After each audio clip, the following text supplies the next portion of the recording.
Hey guys, this is going to be episode 5 of the dual overhead cam head swap.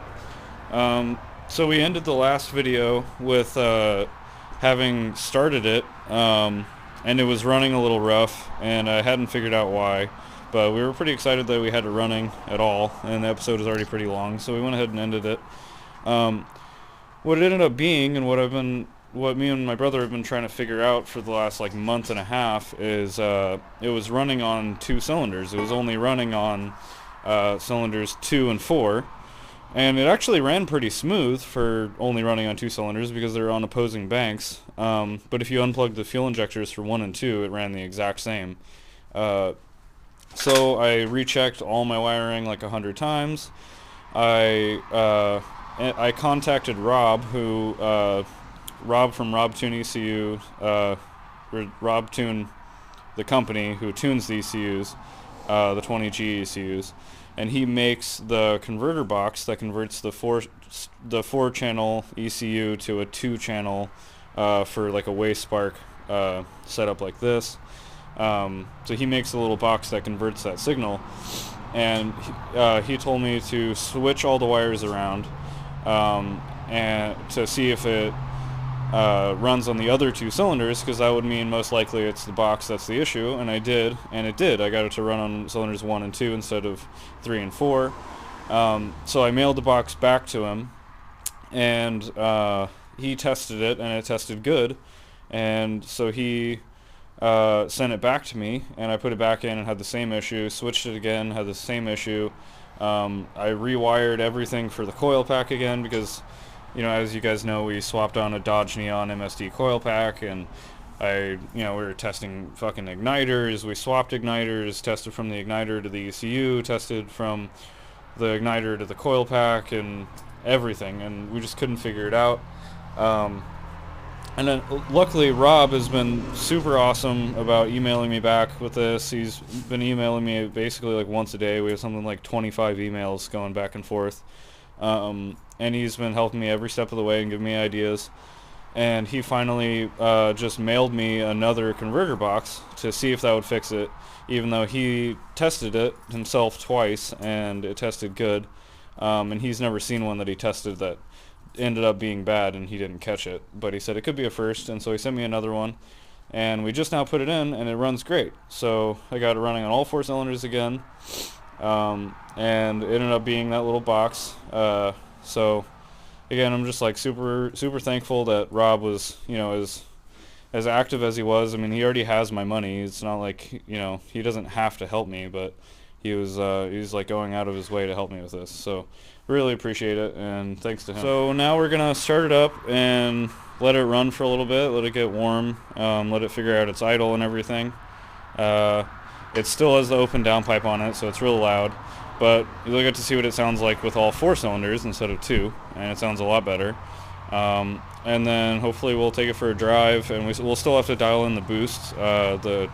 The manual boost controller is set all the way down right now, so it should be hopefully like 8 to 10 pounds because it's got an 8-pound wastegate spring in it, so it should be around there. And then if we feel comfortable with it and it's running good, we'll slowly turn it up and get it running a proper amount of boost.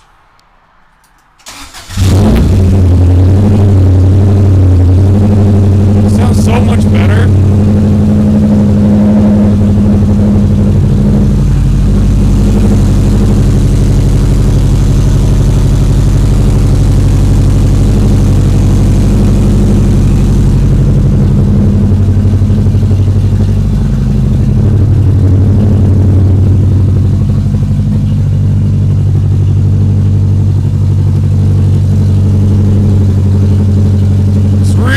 Right now because it's only an open downpipe, but we got a 3-inch exhaust we're gonna get hooked up. Not gonna be able to hear it.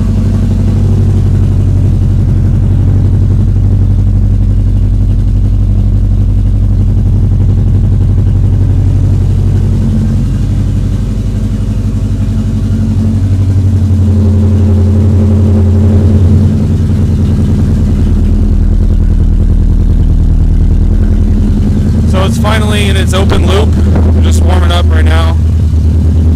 It's really cold outside, so this is all like steam and stuff.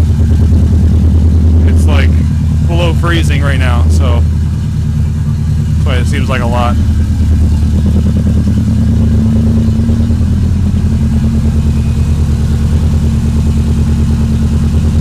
Just gonna let it warm up all the way, then we're gonna take it for a drive.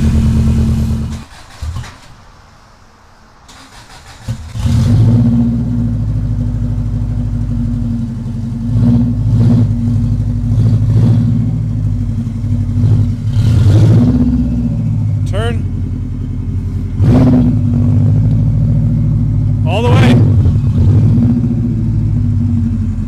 Go full lock.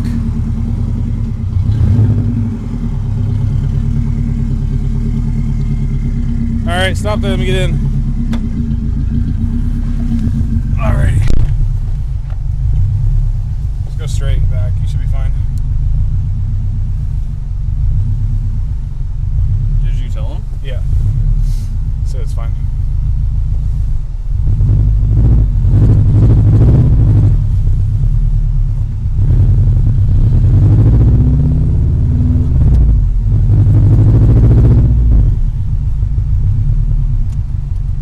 So good. I saw the check engine light blink once.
first drive.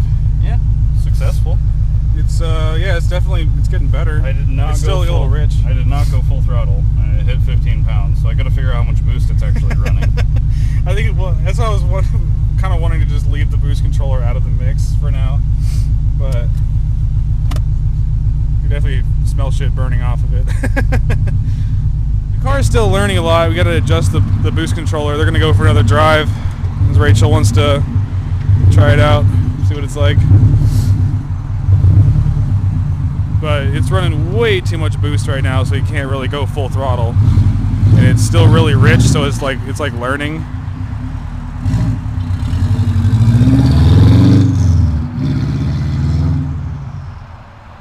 So we just basically ran the bypass the boost controller altogether, so it's just straight on the external wastegate. So it should just be on 8 pounds.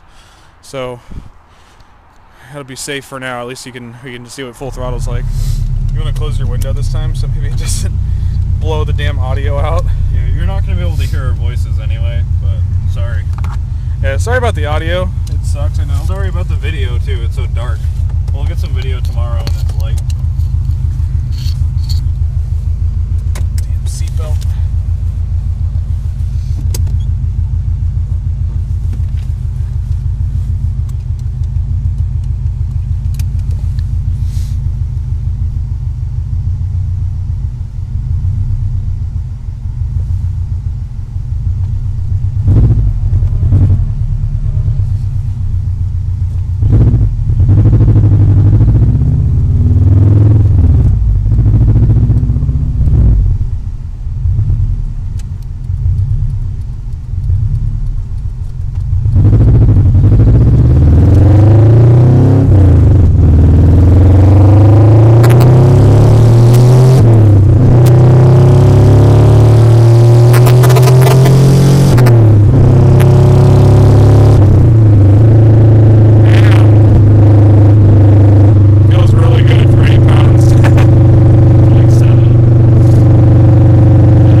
setup have had launch controls stuck on, and for me launch controls at 5,250, and so I was just going over 5 to make sure it's not stuck on, and it's not, so we're good.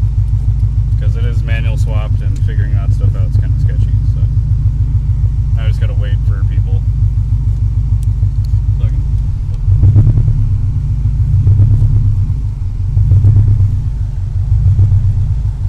It's definitely still figuring itself out, but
video with that. It's not running, you know, the full amount of boost yet. I'm running about 8 pounds, but it's really, really smooth. Really like it. We'll definitely have another video coming out soon with it in the daylight, and hopefully running some more boost. But yeah, I'll figure that out later. But thanks for watching. Bye.